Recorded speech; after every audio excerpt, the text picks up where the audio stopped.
Given we talk a fair bit about power assumptions, and the last time I made the strongest characters in lore video was right before Neuvillette was released, silly me. Now's as good a time as any to make an updated version of that video. There's nothing wrong with that video, I still stand by all the rankings, but a newer one concerning just playable characters who directly influence the plot is a bit overdue. However, before we start the rankings, I want to point out something I feel is fairly important, and it's the difference between a god and an archon. We know for a fact an archon is strictly more powerful than a god because of their gnosis. We also know that when an archon loses or gives up their gnosis, they are no longer an archon, as seen when Zhongli interacted with Ajdaha. Ajdaha.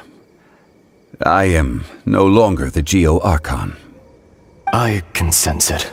So to that end, I'm choosing to forego Venti explaining to us how an Archon can accrue power. However, there's a third hidden factor here that was only revealed to us in the Fontaine Archon quests, and it's the authority of the element. So, circling back to Zhongli for instance, while he did give up his gnosis, which was him giving up a lot of power, he still retains the authority of Geo, and we know this thanks to Neuvillette telling us so. Nothing will stop me from rendering judgment on each of the seven. As the Archon who won the authority of Geo, Deus Ori must be called to trial. And with this authority of Geo, he is probably far stronger than he would be without it. So in essence, in Genshin Impact, there's a god. Then there's a god with the authority of the element, which is stronger than a god. And then there's a god with the authority of the elements and their gnosis, which is probably the strongest a being can get into that. Now with that said, of the current playable characters, there is no god without the authority of the elements, and there also is no god with their gnosis. They're all gnosisless. Did I say that right? But they all have the authority of their elements, or at least a modified version of it, but we'll get into that later. So without further ado, here are the 5 current strongest playable characters by lore in Genshin Impact. Again, feel free to disagree with this list. I mean, I know someone will. At number 5, I have Venti, otherwise known as Barbatos, the god of breeze and hope. I mean, he made this pretty easy for me. I mean, he straight up said it. Without a doubt, I am now the weakest Archon among the 7. While at one point he was able to terraform the land by slicing mountaintops and chucking them into the ocean, creating the Golden Apple Archipelago, that was thousands of years ago. And since then, all he's really shown himself to be capable of is either summoning Dvalin or lifting the Traveler up. The most supernatural thing he's done so far is probably bring back the Winds of Time during that one Razor quest. Well, it's very possible he could have done something significant during Conria. Again, all we know he did during that time was summon Dvalin. Before presumably piecing out to Conria to do something. Venti's self-admittance that he's the weakest, combined with his lack of contemporary accolades, sort of just made placing him at number 5 pretty easy. I mean, now with that said, guys, keep in mind, these are the 5 strongest characters in the game. Venti being number 5 doesn't mean he's a weak character in lore, it just means he's a weak Archon in lore. But at the end of the day, you strip away his Archon hood, and he's still a god through and through. Just belonging to that species makes him stronger than most. That and Venti is deceptive by nature. I'm sure we're all aware he's hiding something major, but until that time comes, Venti stays at number 5. Number 4 is Nahida, also known as Buer, the god of wisdom. Nahida is an interesting one to place, given she is the youngest Archon, clocking in at just 500 years of age. Combine this with the fact that she has absolutely no combat experience, to the point where even Dottore could threaten her in a fight. You might be puzzled as to how she could be above Venti, and the answer, it's pretty simple.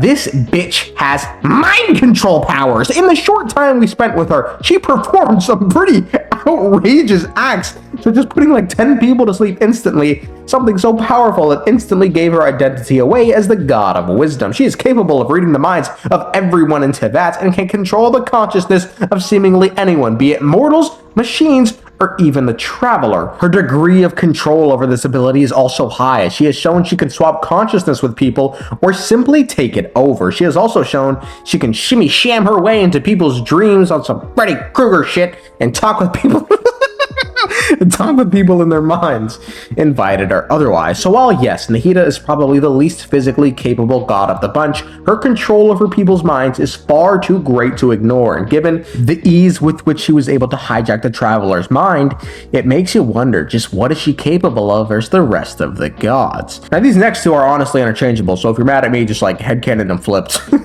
While I firmly believe Hoyo built Zhongli up to have been the apex of what a god's strength was at one point, ultimately that point is gone.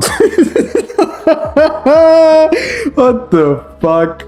I really wrote that? Eh, fuck it, we ball. I have Zhongli at number 3. Like I stated earlier, Morax, the god of contracts, was probably what Hoyo envisioned the strongest of the gods to look like back in his prime. After all, there's a reason one of his aliases is the warrior god, and despite him now being retired, and no doubt weaker as a result, do not fool yourself into thinking he can no longer kill gods, as the reason he let Osile attack Liyue was because he knew if the Adepti and Qixing couldn't get the job done, he would. Now granted, it was hinted that this was the reason he kept his gnosis for all that time, but given he's beaten many a god such as Bai Qi, and Zhao's former master without his gnosis, Osile being another name on the list, I think it's safe to assume he would have been able to defeat Osile once again even if he didn't have his gnosis. However, he was seemingly not this unstoppable demon king when he had both the gnosis and his authority, given when he fought and defeated Ajdaha, he admitted he didn't know who was stronger between the two of them in spite of the victory.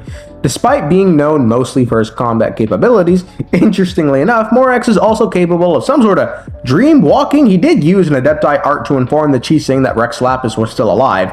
Although, given it's an Adepti art, I see no reason the other Adepti can't also use this technique. It's just, so far as we know, he was the only one to use it thus far. The second strongest current playable character I have is the Raiden Shogun, Beelzebub, also known as the God of Eternity. A is an interesting one to place, given she technically isn't too far from her prime when she was slaying beasts and gods left and right. As when she served as Makoto's sword, she presumably had neither the authority nor the gnosis, and like Zhongli, was just using raw strength alone. Owing true to her title of Sword for the Archon, she's the only god to have killed anyone, notably, recently, with that being Signora. Now, to be fair to the, Signora means Signora had just fought a yokai and then the Traveler, so it's not like she was in any position to fight back against the Shogun, but she still got smoked, so... Given not much has changed with her from then until now, and we know back then she literally cuts an island in half, I see no reason why she can't do it today. Regardless, I really do think both her and Zhongli are interchangeable. I personally lean towards Zhongli being stronger at their peaks, but because this list is focused on current day, I'm going to go with A, because Zhongli just hasn't done anything on account of him being retired.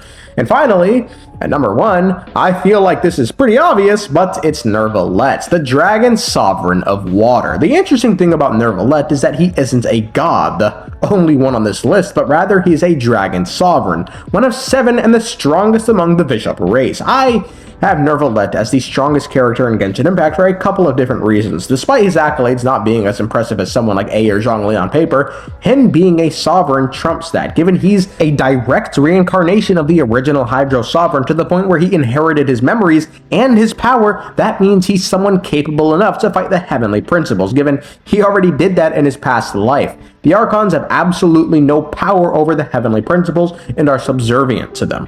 If they had any power, Zhongli wouldn't have had to step down as Geo Archon for fear of erosion, and A wouldn't have retreated to the plane of Euthymia for fear of the Heavenly Principles.